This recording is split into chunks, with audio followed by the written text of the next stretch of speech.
God realization is not one undifferentiated mass. God is infinite.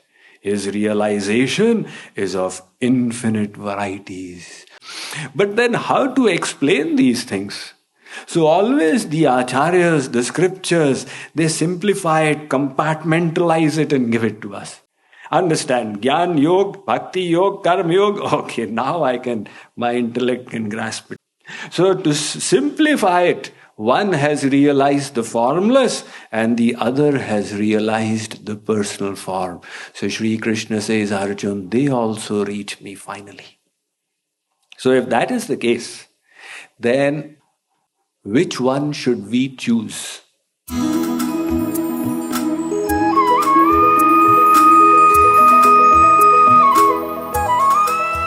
Kleshodhikatarastesham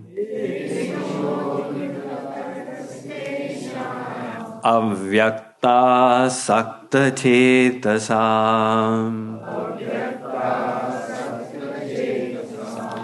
avyakta hi gatir dukkham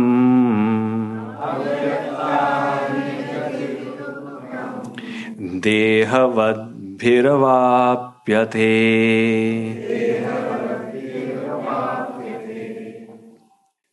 Now Sri Krishna is discouraging Arjun from going towards Jnana Yoga. He didn't say it's wrong. He didn't say it will not reach the goal. He is simply telling Arjun it is difficult. Why is it difficult? Worship of the formless? The first reason, we ourselves have a form. We are embodied souls. So we are habituated to forms. We are not yogis residing in subtle bodies in some siddha ashram in the Himalayas. We are ordinary living beings living in the Bay Area of San Francisco, and we all have forms. So we have interacted with forms and we have been habituated to forms. See, the children, when they are crying, the mother shows some chattu gungguna. Look at this. The child gets engrossed, stops crying. So from childhood we have been trained to be attached to, attracted to, diverted by forms. Those are the sanskars of our mind. Our human mind, that's the sanskar. Now that's our starting point. We have to accept self-awareness, understanding of the self. What are my shortcomings and strengths?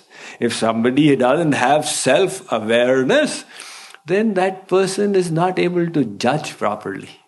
So what is our self-awareness? We are all habituated to forms.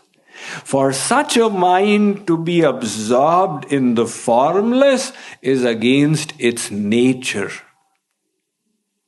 Whereas for our mind to be attracted to the form is very natural. That is why there are devotees of the formless. But knowingly, unknowingly, they all ultimately gravitate to the form or some symbol or something. But the form creeps in somehow or the other.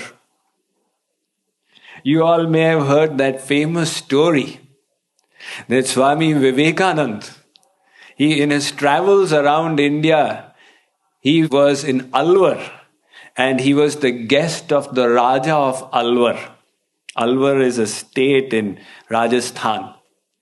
So that Raja was a member of the Arya Samaj, vehemently opposed to the personal form of God. And he got into a very acrimonious discussion with Swamiji, refusing to accept that God can have a personal form or we can worship God in the personal form, and even more strongly condemning the utilization of murtis or deities in worship. complete rejection. But there on the wall of his house was a picture of the founder of Arya Samaj, Swami Dayanand Saraswati. So Swami Vivekananda walked up to the wall, pulled down the picture, placed it on the ground and stomped it with his feet. The Raja of Alwar was indignant. What is this? How dare you do such an insulting thing? Swami Vivekananda said, what insulting thing did I do? This is a piece of paper. Piece of paper, it's the picture of my Guruji. Ha! So in that picture, you have kept divine sentiments. You are not viewing it as paper. You are seeing in that picture the presence of your Guru. And that is why you are so annoyed when I place my foot on it. So you are also using symbols, although you are so strongly opposed to keeping deities. So invariably the worshippers of the formless also bring in the form somehow or the other. In the olden days, the gurus of this path, they would not even give darshan to the disciple. They would speak to the disciple from behind a curtain. So the disciple should not get attached to the form of the guru. So our mind naturally seeks forms.